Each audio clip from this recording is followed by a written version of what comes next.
Esto es Historias del Fútbol. Bienvenidos a este fascinante mundo del fútbol contado por los expertos. Bienvenidos a Historias del Fútbol. Les da la bienvenida su anfitrión Juan Carlos Palma. Esto es Historias del Fútbol.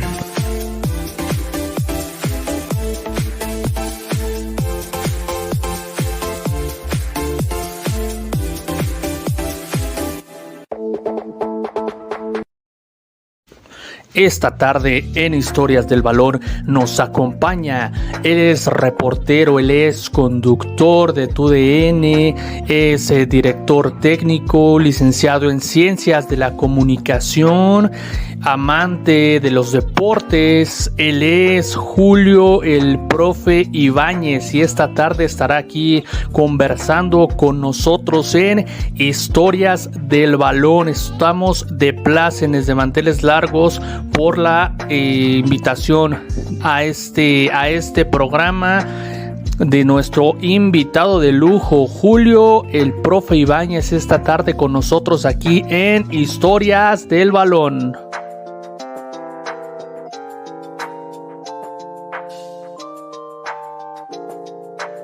Me gustaría que estén aquí y bueno, por fin démosle la bienvenida a nuestro invitado. ¿Cómo andas, Juan Carlos? Hola, ¿qué tal, mi querido Julio Ibáñez? ¿Cómo estás, mi querido profe del fútbol? ¿Cómo estás el día de hoy? Muy bien, muchas gracias, a tus órdenes. Con mucho gusto Pues de saludarlos. Muchas gracias, primero que nada, por aceptar la invitación a este canal de YouTube, a este programa. Estoy feliz, estoy contento de poder entrevistarte. Y pues para toda la gente que se va conectando a la transmisión, me gustaría saber, y me gustaría que nos comentaras quién es Julio Ibáñez, para toda la gente que va entrando a la transmisión. Bueno, Julio Ibáñez es un muy afortunado personaje que trabaja para TUDN, un ser humano que disfruta la vida y un apasionado del fútbol. Creo que ese es Julio Ibáñez. Y bueno, vámonos desde el principio, mi querido Julio Ibáñez. Tú naces aquí en la Ciudad de México, ¿es correcto? Así es. ¿Y cómo era Julio Ibáñez cómo era Julio Ibáñez de niño? ¿Qué sueños tenía en aquel entonces Julio Ibáñez? Bueno, yo creo que como muchos de los que nos dedicamos a esto, yo creo que quería ser futbolista, hasta que un día se dio cuenta que no le iba a alcanzar y que no iba a poder ser futbolista, y después, bueno, encontró, ¿no?, la forma de una u otra manera. Lo único que sí se veía, o que tenía muy claro aquel niño, era que quería vivir del fútbol. O sea, eso sí lo tenía muy claro, y así fui, digamos, viviendo prácticamente mi vida entera, diciendo: quiero vivir del fútbol, quiero trabajar en algo que tenga que ver con el fútbol. Y después, bueno, pues ya conforme fui estudiando, estudié comunicación, estudié para director técnico, y se abre la puerta de llegar a los medios de comunicación, y entendí que era un muy buen lugar para seguir viviendo esta pasión, ¿no? ¿Y cómo te das cuenta que los medios de comunicación es a lo que te quieres dedicar? ¿De dónde surge la idea? ¿Era un sueño que tú ya traías? Cuéntanos, Julio. No, del mismo lugar que te venía diciendo. O sea, al final lo que a mí más me importaba era estar cerca del fútbol, fuera en una cancha, fuera en los medios de comunicación, fuera como representante, como directivo, como fuera, pero estar cerca del fútbol. Y bueno, entendiendo que había salir al mismo tiempo de comunicación y de la carrera de director técnico, entonces de ahí es como encuentro que hacía como la fusión perfecta, pues para buscar un futuro, ¿no? Ok, mi querido Julio, y seguramente pues tuviste a alguien que en aquellos años te dio la primera oportunidad, ¿no? En los medios de comunicación. ¿Te acuerdas de quién fue? ¿De quién fue esa persona? Sí, claro que me acuerdo, y siempre le estaría agradecido a Javier Alarcón, que en ese entonces era el director editorial de Televisa Deportes, lo que hoy es TUDN, y él es el primer personaje que cree en mí, que confía en mí, que me abre la puerta y me permite chambear en esto. O sea, Mi primer trabajo como profesional, como profesionista, como hombre egresado de la universidad, fue en Televisa Deportes. ¿Y cómo se da ese primer acercamiento, digamos, hacia un medio de comunicación? ¿Eso fue durante la carrera, cuando estudiabas comunicación? No, estaba yo ya terminando. En cuanto terminé, le mandé el currículum, lo leyó. Un día me hablaron acá para venir aquí a la oficina y en ese entonces el encargado de los reporteros era Gerardo Valtierra, y con Gerardo Valtierra platiqué, también tuve una charla y ahí determinaron darme la oportunidad. Ok, y dentro, bueno, ya en Televisa, ¿cómo te sentías, digamos, y cuáles eran tus primeras impresiones, ¿no? Me imagino que ese fue tu primer trabajo ya como profesional en los medios de comunicación. ¿Cuál fue, digamos, cómo te sentías en ese momento, ¿no? Pues de ser el primer trabajo ya de Julio Ibáñez de manera profesional. No, espectacular, o sea, ¿sabes lo que es? A mí la verdad siempre me había llamado la atención trabajar en Televisa, de pronto trabajar con las personas que viste toda tu vida, que creciste observándolos en la tele, eh, es padrísimo, la verdad que sí me acuerdo de estar cumpliendo un sueño, ¿me entiendes?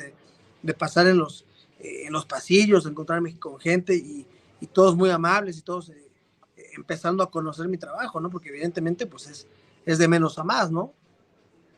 Ok, mi querido Julio, y pues dentro de tu trabajo como reportero seguramente has tenido muchas experiencias, ¿no? ¿Me podrías comentar alguna? ¿Nos podrías platicar a una que te haya dejado así muy marcado?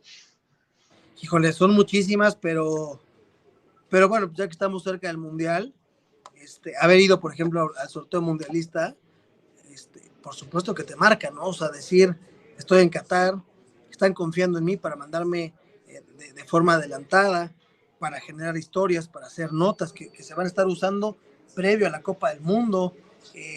Este primer acercamiento con la sede mundialista resulta fantástico, o sea, muy emocionante. Entonces, yo te diría que ahorita me acordé de esto porque evidentemente, bueno, pues ya estamos empezando el mes mundialista y te puedo decir que yo el sueño de Qatar, no sé, lo vengo viviendo hace como todos, ¿no? Los que nos dedicamos a esto, cada 4 años termina un evento y ya quieres pensar en el que sigue, pero de lleno, 8 o 10 meses desde que me fui a Qatar por primera vez, este, la verdad que sí resulta muy emocionante entender, comprender, asimilar y el compromiso que evidentemente manifiestas porque una empresa de este tamaño está confiando en ti para que te vayas sí a cubrir el sorteo mundialista, pero también a generar contenido que se ha estado utilizando todo este periodo de tiempo, ¿no?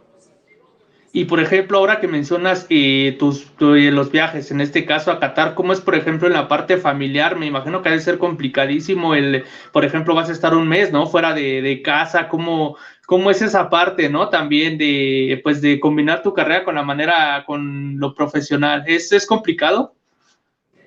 Mira, ya llevo 10 años trabajando en esto. Mi esposa me conoce desde que empecé en esto, entonces eso lo ha hecho muy sencillo. La verdad que lo hace todo muy fácil, porque cuando tu esposa, tus papás, tu hermana te entienden y saben de la pasión que tienes por lo que haces, todo resulta más fácil, ¿no? O sea, todos te apoyan y todo el mundo sacrifica contigo lo que tienes que sacrificar, porque es un hecho, ¿no? Es una realidad que a veces te pierdes de cumpleaños, de bodas, de compromisos, de viajes, anda todo el mundo ajustándote o ajustándose a tu agenda para poder verte, y eso pues, evidentemente lo agradeces y lo valoras, ¿no? Sí, sí, sí, me imagino que en esa parte pues se ha de ser un poco complicado y ahora ya metiéndonos un poco más a temas del fútbol y como lo dices ya en el mes mundialista, ¿cómo ves a la selección mexicana? ¿Qué te ha parecido el proceso del Tata Martino desde que empezó hasta lo que llevamos actualmente? Pues creo que el proceso ha venido de más a menos. Me parece que cuando empezó me gustaba mucho más de lo que hoy me gusta, es una realidad.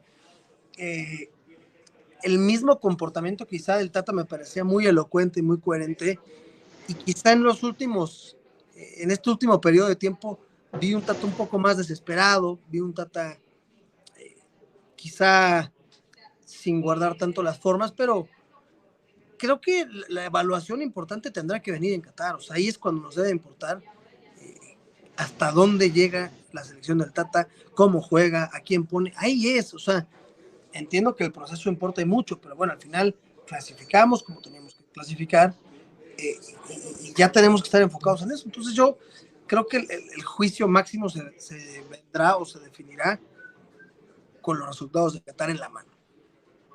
Ok, mi querido Julio, jugándole un poco al director técnico, ¿qué jugadores para ti, en tu punto de vista, tuvieron que haber tenido, pues digamos, una oportunidad en selección o quizás incluso subirse a la lista de la selección?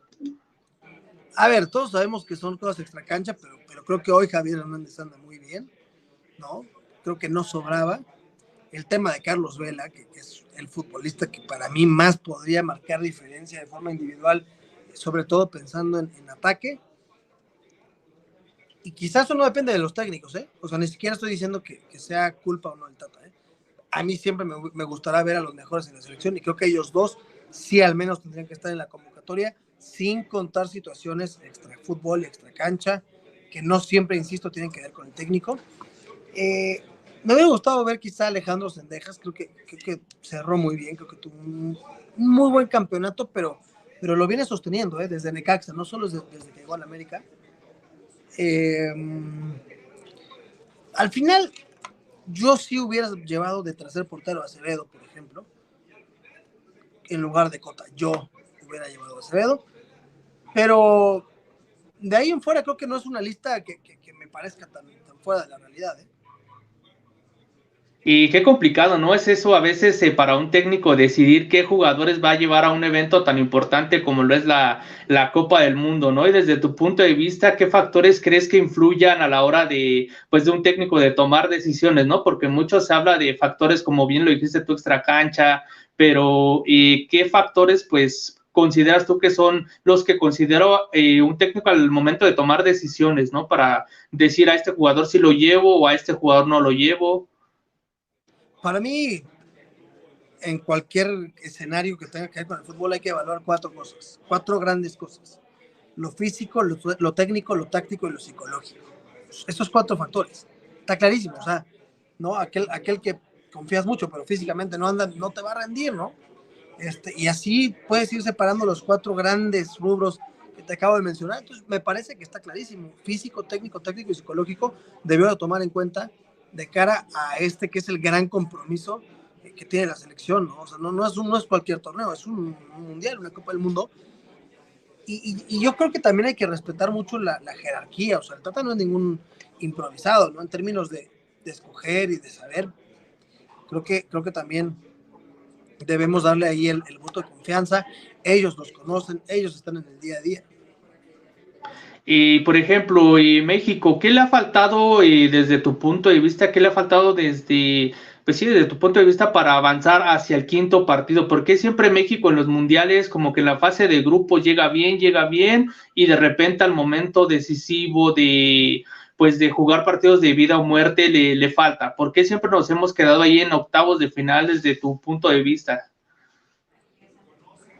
Yo creo que tendríamos que ser más sólidos cuando de pronto en la fase de grupos se abre la oportunidad de clasificar primero.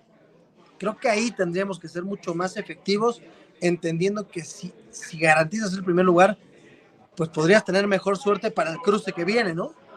Yo creo que ahí hemos podido hacer un poco más, pensando en que el cruce que venga en octavos sea menos complicado, ¿no? Por así decirlo. Pero fíjate que a mí me gusta más pensar que la selección mexicana y Brasil, desde el 94 hasta la fecha, son los únicos que siempre han pasado de fase de grupos. O sea, a mí me gusta más pensar que somos una selección que es constante avanzando que una selección que es constante no avanzando al quinto partido. Evidentemente es una realidad que nos hemos quedado ahí en la orilla, ¿no? Todos lo sabemos. Y, por ejemplo, ¿crees que también influyan factores externos, como por ejemplo la presión que traen sobre todo los jugadores más jóvenes de que México no ha clasificado a cuartos de final y esta es por fin la generación que tiene que dar ese salto? ¿Crees que de alguna manera esos factores como que psicológicos influyan en un jugador también a la hora de estar en el terreno de juego? La presión de la prensa, de la afición. A ver, en los grandes rubros que te hablaba está el psicológico, ¿no? Evidentemente influye, evidentemente juega, ¿no? ¿Cómo está tu familia? ¿Cómo está la presión? Sí. Pero yo me niego a pensar que estos jugadores se espanten o les quite el sueño el quinto partido. Para mí tienen que ser futbolistas y creo que son, porque con muchos me llevo o a muchos conozco o conozco muchos casos de este tipo de futbolistas que han estado a cierto nivel. Yo no, de veras que no puedo aceptar o no puedo creer que exista esa mentalidad. Entonces yo creo que va más por lo que decía, ¿no? De afianzarse bien para buscar un cruce más sencillo que por el tema mental. O sea, sí, son conscientes que no se ha avanzado, pero no creo que no puedan con esta presión. Por eso son seleccionados nacionales, ¿no?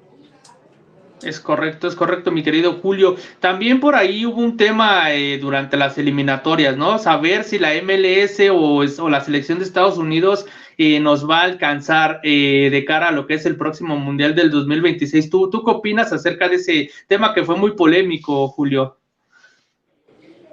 A ver, yo creo que hoy en día futbolísticamente no nos han alcanzado, y en la MLS menos. O sea, creo que la Liga MX es una liga muy entretenida, muy seria, y sigo pensando que la gran mayoría de equipos de la Liga MX son mejores que la gran mayoría de la MLS, pero también creo que la MLS ha venido haciendo las cosas muy bien, es una realidad. O sea, la infraestructura que existe en Estados Unidos para entrenar y eso, hemos estado en diferentes escenarios o ciudades también de Estados Unidos y de verdad que mis respetos, o sea, muy bien.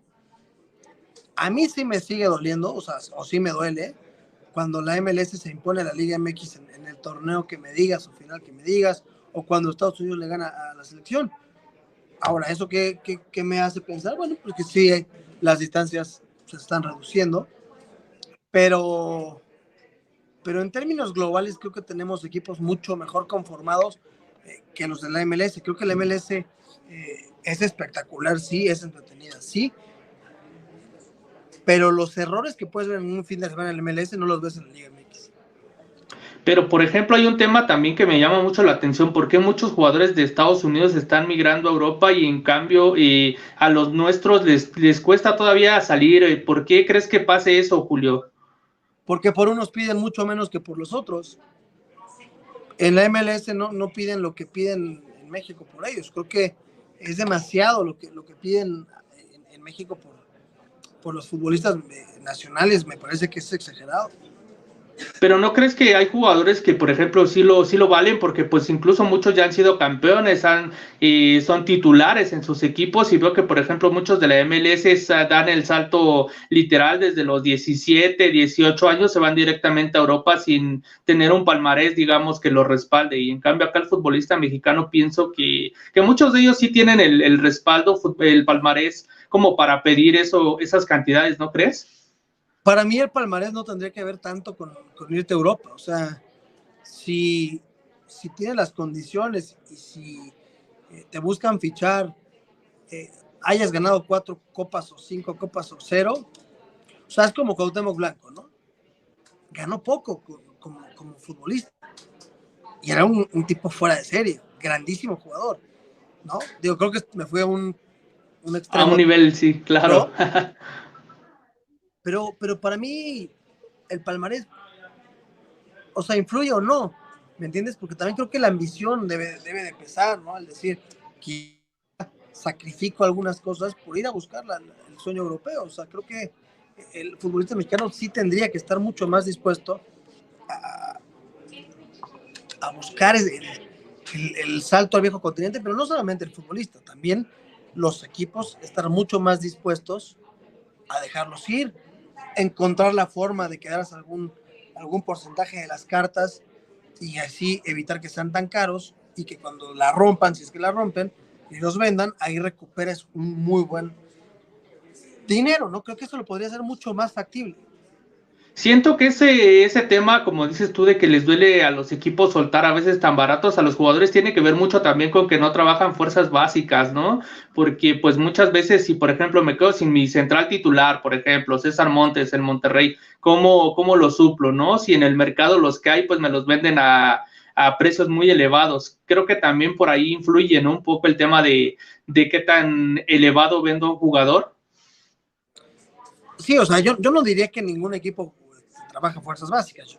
Todos los trabajan, unos con mayor o menor inversión, ¿no? Y sí, o sea, yo siempre he pensado que sea el equipo que sea, tus fuerzas básicas te van a terminar dando una estabilidad en el proyecto.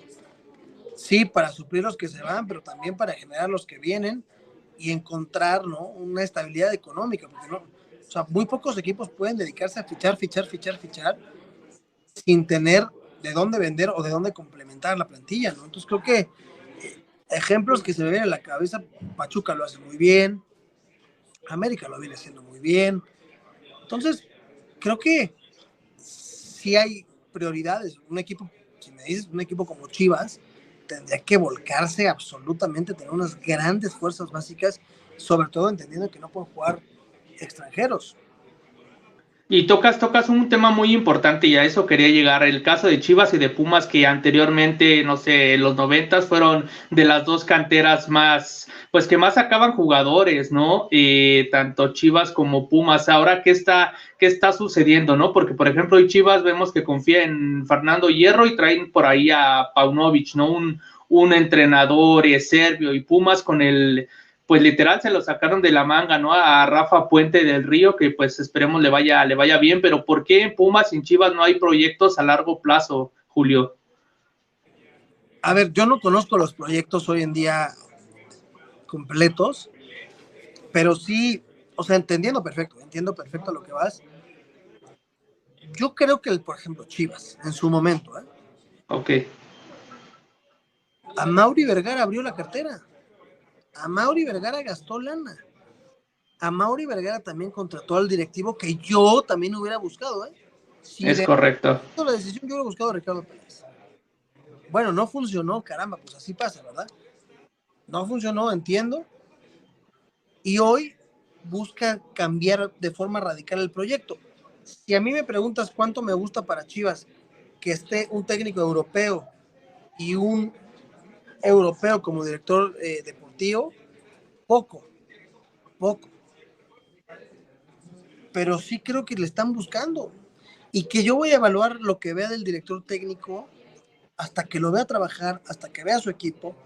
Que sí, obvio, ya leí, ¿no? Yo ya sé que desde el 2019 no dirige, ya sé que fue campeón con Serbia en la sub-20, ya sé que estuvo en el Reading, sí, pero debo ser sincero, yo no vi a sus equipos jugar, no vi su plantilla, no sabía si tenía la mejor o la peor plantilla, no me puedo ir solo con, ay, es que tenía menos del 50% de efectividad en sus trabajos. A mí no me dice nada, no me dice nada hasta que yo no empiece a platicar con gente, no empiece a platicar con los jugadores que conozco, no empieza a ver los partidos. Ahí es cuando yo puedo evaluar y decirte, por esto lo trajeron y sabes que está muy mal. O, ¿sabes qué? Qué grata sorpresa, trabaja muy bien y a ver cómo le va.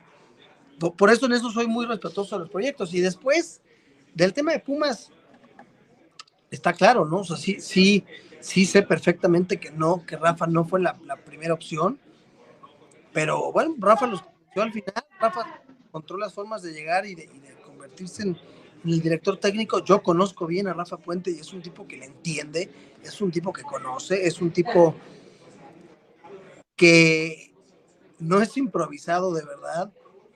Entonces, habrá que ver cómo le va. No le ha ido bien, también es una realidad, pero no he hablado con él, pero lo conozco y sé perfectamente que él sabe que es una oportunidad de oro, ¿no? Entonces también estoy seguro que dejará todo lo que pueda y lo que pueda aportarle este grupo, que también hay que apretar al grupo, ¿eh? Es Porque el correcto. grupo de Pumas es un buen grupo de fútbol, es un grupo que quizá de pronto construyó una muy buena plantilla, con muy buena pierna, pero con muy poco esfuerzo, muy poco recorrido. Y creo que ahí terminaron pagando esta situación. Ahora, el proyecto de Pumas, sí entiendo a lo que vas, ¿no? O sea, también eh, me, me,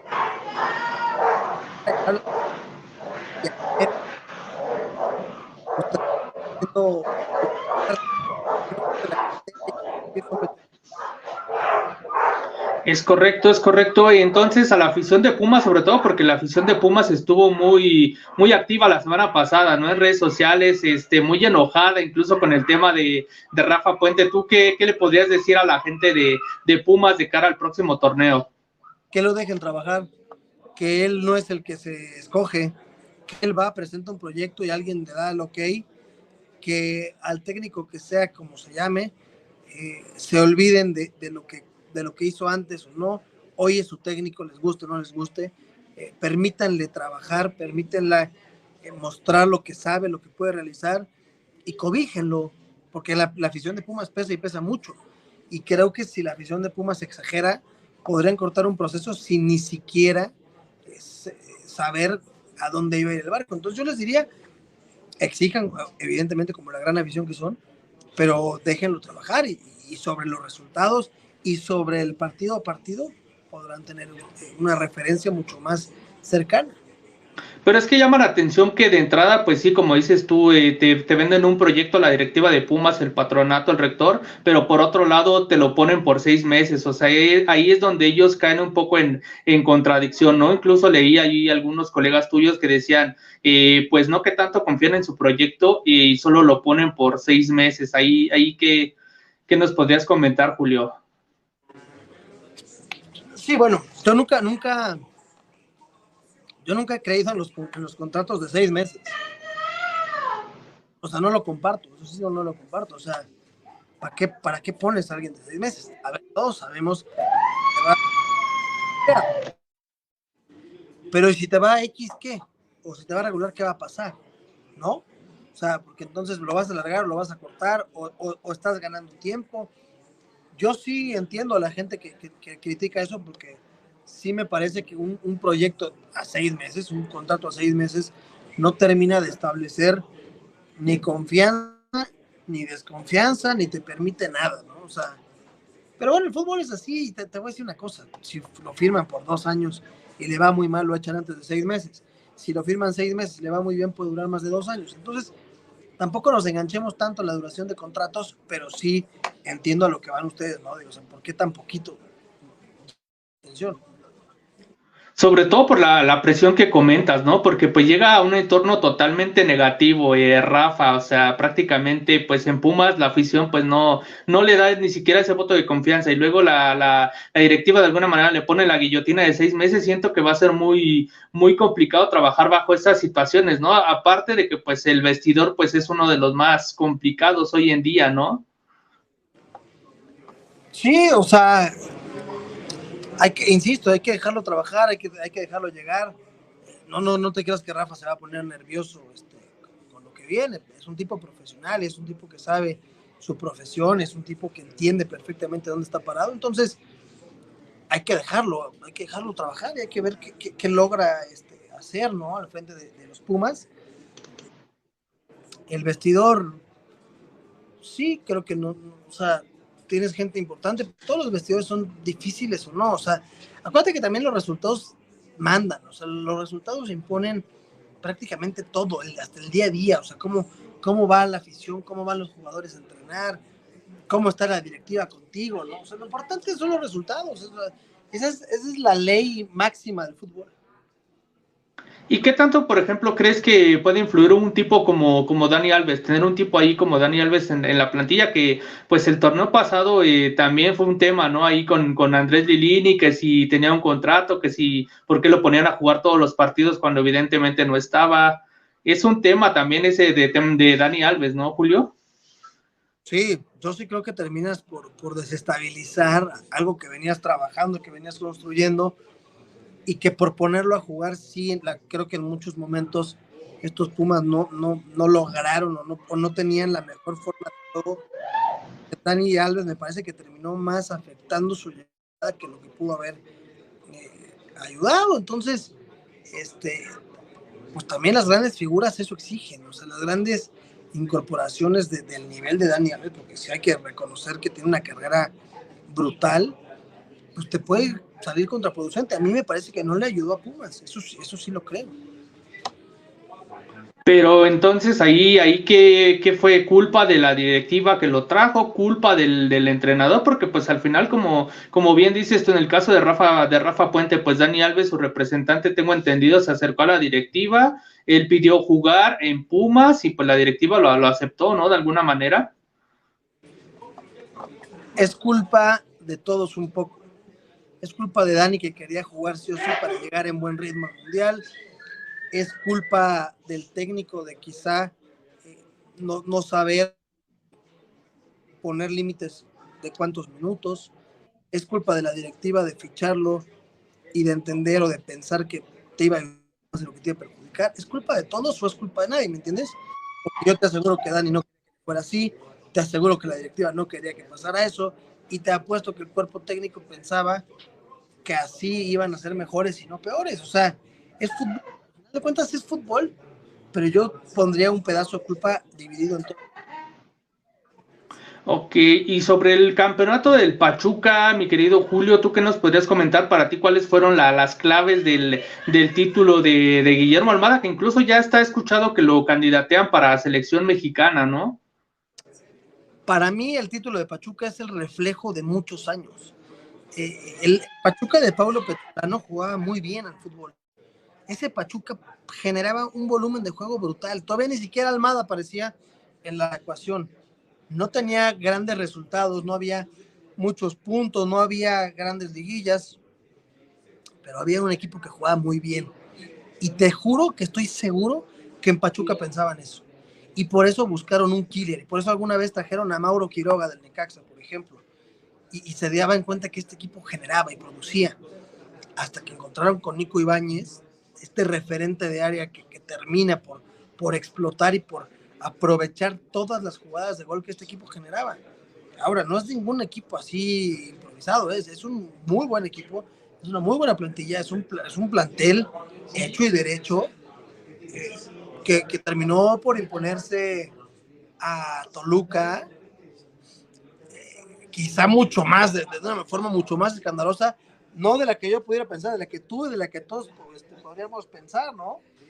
Pero merecido porque alguien en Grupo Pachuca, alguien, no sé, dijo, hey, no movamos mucho ahí, vamos a aguantarlos, porque vienen jugando bien, juegan bien, ahí hay fútbol. Y eso me parece que los terminó acercando al campeonato.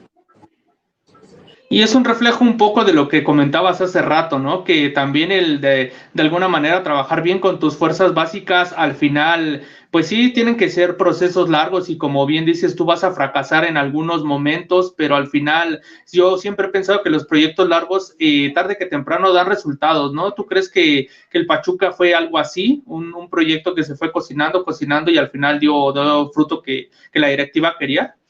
Sí, sí, ¿no? O sea, el proceso lo fueron y mira dónde terminaron. Tal cual, así lo creo. Entonces, pues eso lo deberían de replicar más los equipos, los demás equipos. ¿Y por qué crees que no lo hacen?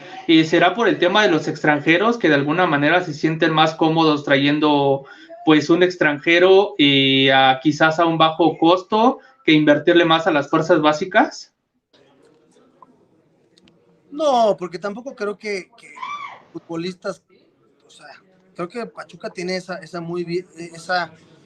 combinación, ¿no?, adecuada entre extranjeros de calidad que marquen diferencia y mexicanos o gente de fuerzas básicas que rindan. Creo que tienes que llegar a este punto, ¿no?, donde todo se acomoda, este punto central. Y tampoco no me gusta a mí ser muy,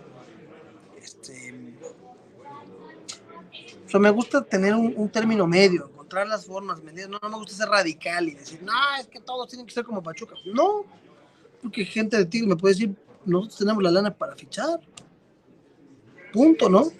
Obvio, hay que cobijarlo y hay que trabajar fuerzas básicas, eso está claro, es un entendido, ¿no?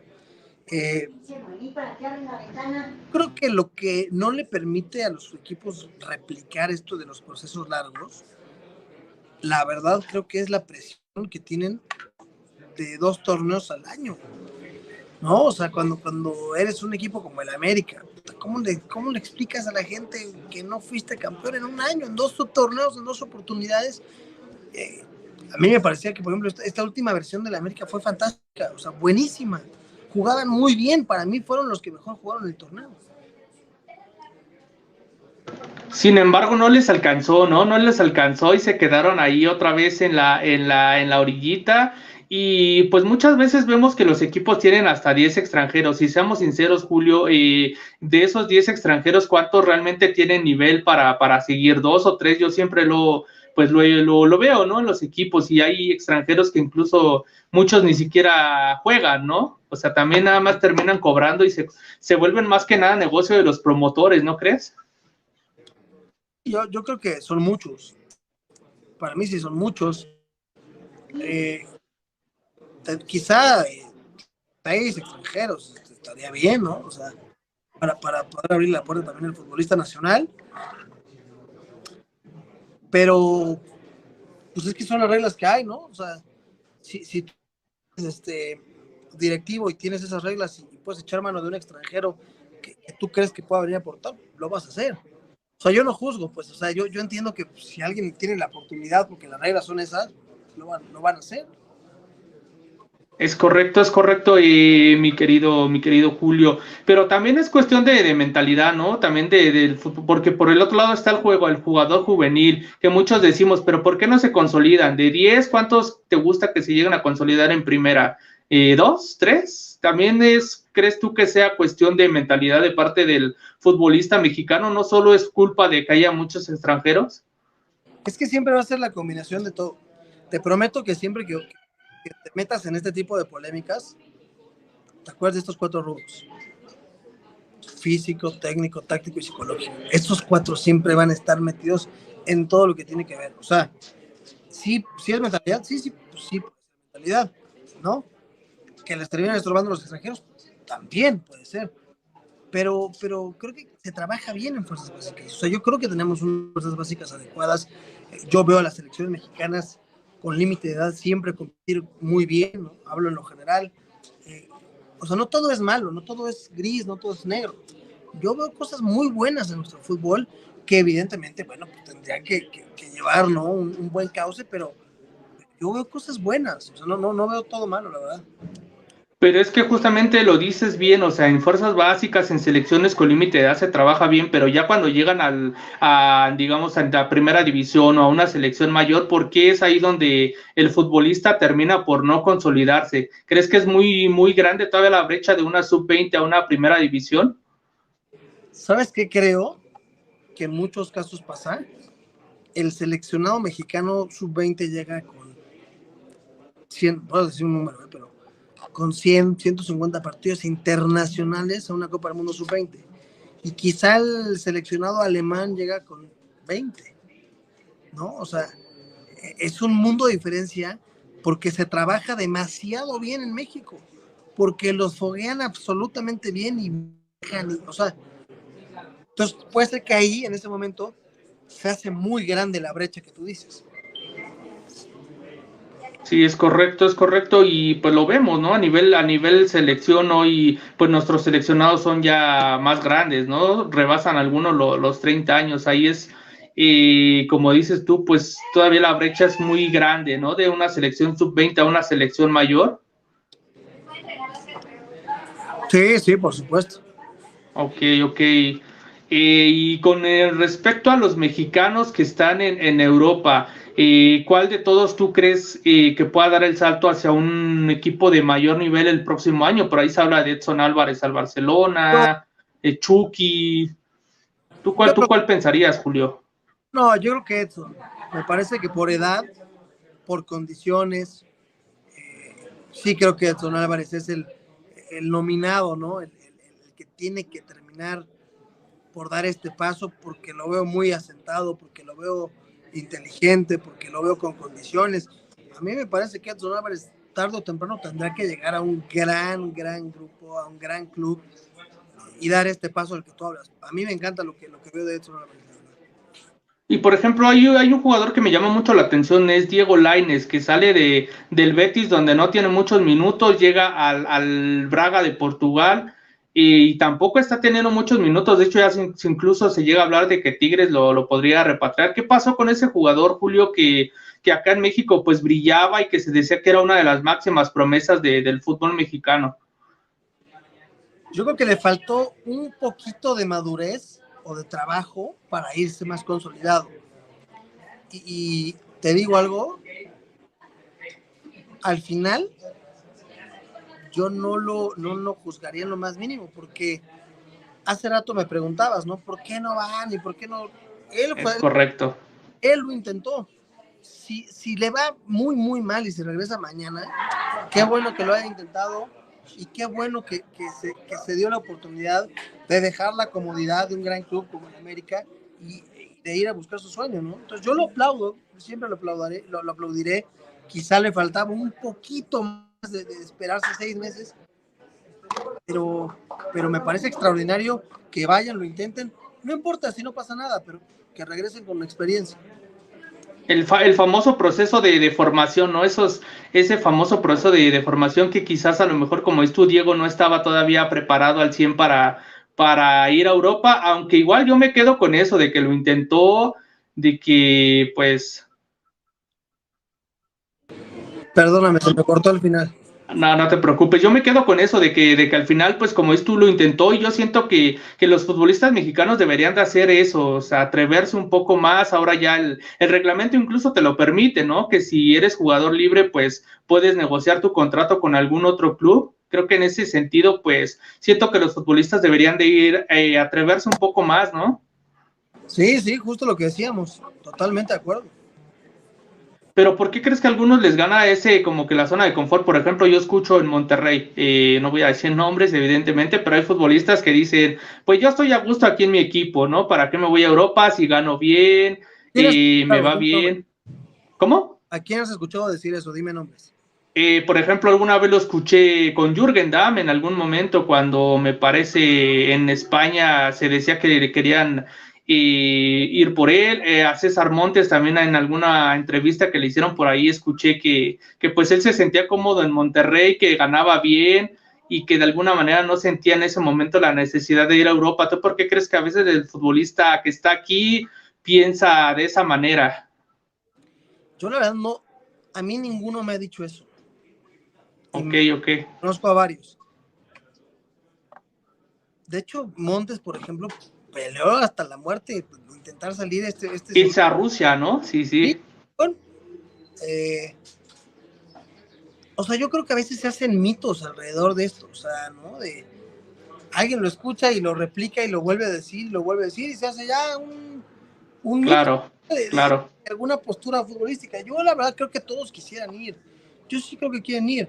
Yo creo que muchas veces simplemente no se prestan las condiciones, lo que te explicaba yo hace rato, ¿no? De los equipos que los venden muy caros, o quizás, sí, lo que decías también tú, puede ser que los sueldos son tan caros que no se la quieran rifar, pero yo sí creo que en el general, en lo global, casi todos quieren ir, casi todos quieren intentarlo. Pero también es una realidad, ¿no, Julio? Que en el norte, por ejemplo, en Monterrey, pues te pagan bien, ¿no? O sea, un sueldo de un futbolista es bueno y pues de alguna manera ellos como que siento que no tienen esa necesidad de ir a empezar otra vez a Europa a ganar mucho menos y hacer incluso banca de la banca, ¿no? Cuando acá en sus equipos pues son titulares, ganan bien, ¿no? ¿No, Julio? También es un poco de salir, de no querer salir de tu zona de confort, digamos, de tu nivel de vida. Es que yo otra vez te digo, o sea, yo la verdad con los que he platicado sí quisiera. O Ok, sea, ok. yo te puedo decir, por ejemplo, de Néstor Araujo, ver, jugar en España y tener tantos minutos y tantos partidos es fantástico. Y yo estoy seguro que eso a Néstor lo hizo un mejor futbolista y Néstor se la rifó y se la jugó y le salió, ¿no? Pero también coincido contigo, me gustaría ver más y más y más, eso sí me gustaría, la verdad.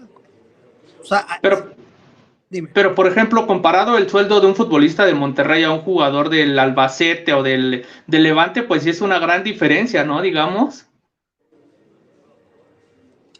O sea, sí, sí, sí. O sea, un jugador titular del Monterrey contra un titular del Albacete y quizás también por eso al futbolista como que pues se siente más cómodo estando acá, ¿no crees? Es que yo te digo que yo no puedo generalizar, no me gusta generalizar porque yo creo que la gran mayoría de ellos sí quisiera estar así. Y muchos, lo que está haciendo Orbelín Pineda, ¿me entiendes? Por ejemplo, Claro. darla, de pelearla.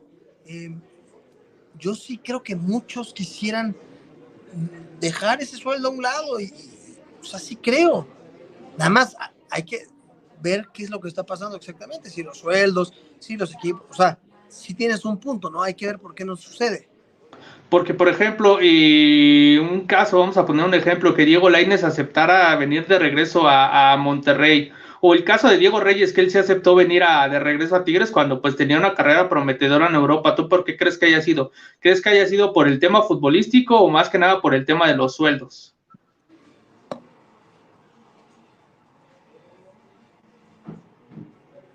Porque Pues pues de alguna manera, como es tu Diego, ya estaba establecido en Europa y ya tenía cierto cartel ahí, bueno, currículum allá en Europa y después le llega la oportunidad de Tigres y pues no se la piensa, ¿no? Y se viene de regreso. sí, sí, sí, sí. Es que a mí me parece muy injusto juzgar al futbolista.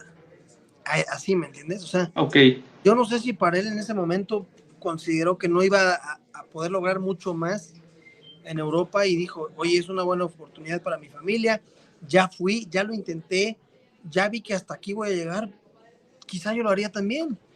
Oye, ya lo intenté, ya la busqué, ahora vi una oportunidad de darle un cobijo o una seguridad a mi familia, ¿por qué no lo harías? pues es que te seduce al final el tema económico, ¿no? Yo siento que el tema a veces económico sí influye más por encima del tema deportivo, ¿no? ¿Para quién? En este caso, para el futbolista que decide regresar, ¿no? Y pues obviamente, como dices tú, pues eso conlleva que tu familia esté bien también económicamente. Sí, puede ser. Ok, ok, Es que tendríamos que ir caso, adelante, adelante. tendríamos que conocer, tendríamos que hablar con él, ¿me entiendes? O sea, a mí se me hace la neta bien chafa poner todos en un cajón y decir, ah, sí, es que les importa más la lana que lo deportivo. No sé, no No, o sé. sea, porque más que nada, como decías tú, o sea, pues al final uno se pone en el zapato de ellos y como esto, pues ya lo intenté, ya fui a Europa, pero pues si de alguna manera me está llegando una buena oportunidad económica, ¿por qué le voy a decir que no? ¿No? O sea, más allá de que la afición lo vea como que es un retroceso en tu carrera, pues para mí es una buena oportunidad económica y la voy a aceptar, ¿no? Se llame Tigres, se llame el equipo que sea, ¿no? Claro. Sí, sí, hay que evaluar. O sea, son muchos factores, entiendo. Pero no me gusta a mí catalogar a todos igual. Creo que también hay que, a veces se nos olvida que son humanos, ¿no? Es correcto, que tienen familia también. Y nosotros muy fácil podemos decir algo. Entonces, yo por eso sí intento ser muy respetuoso en ese sentido, ¿verdad? Ok, ok, mi querido Julio, pues la verdad fue un placer, una charla muy amena, la verdad, el tiempo que estuvimos aquí y antes de irte, pues hay muchos chavos que están actualmente estudiando la carrera de Ciencias de la Comunicación, que te ven a ti ahora en los medios y que quisieran de alguna manera llegar hasta donde tú has llegado. ¿Qué consejo les podrías dar, Julio? Que sueñen, que lo intenten, que no pierdan de vista el foco y la meta, que a algunos se les va a abrir la puerta de la primera vez, a algunos después de 10, pero si siguen tocando, encontrarán que los medios de comunicación no solamente es salir en la tele, ¿no? Existen un montón de funciones que puedes hacer alrededor y que son igual de importantes o más, ¿no? Que de los que salen en la tele. Entonces, simple y sencillamente les diría, intenten, sueñen y persíganlo. De verdad que sí se puede. Ok, mi querido Julio, pues la verdad un placer nuevamente estar aquí platicando contigo estos minutos. Ojalá que no sea la última vez que Mucho, podamos conversar muchas más veces y pues te mando un fuerte abrazo, Julio, y saludos. con mucho gusto. Saben que para mí de verdad es un placer poder tener este tiempo de interacción, de platicar con ustedes. Así que gracias por la invitación y un fuerte abrazo. Gracias, Julio, hasta luego y pues saludos, Julio. Nos vemos.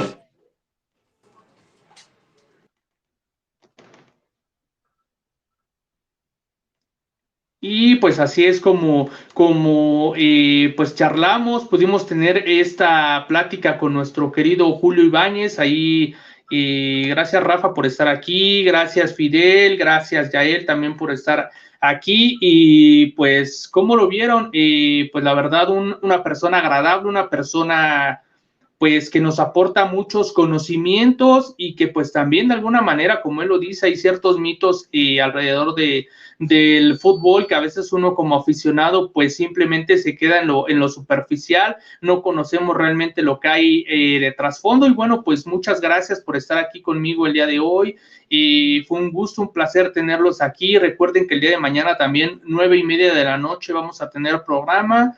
Y pues nada, muchas gracias, saludos y les mando un fuerte abrazo.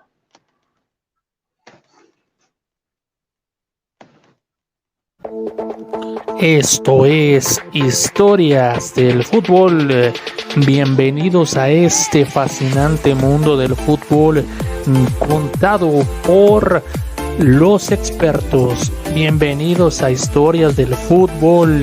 Les da la bienvenida a su anfitrión Juan Carlos Palma. Esto es Historias del Fútbol.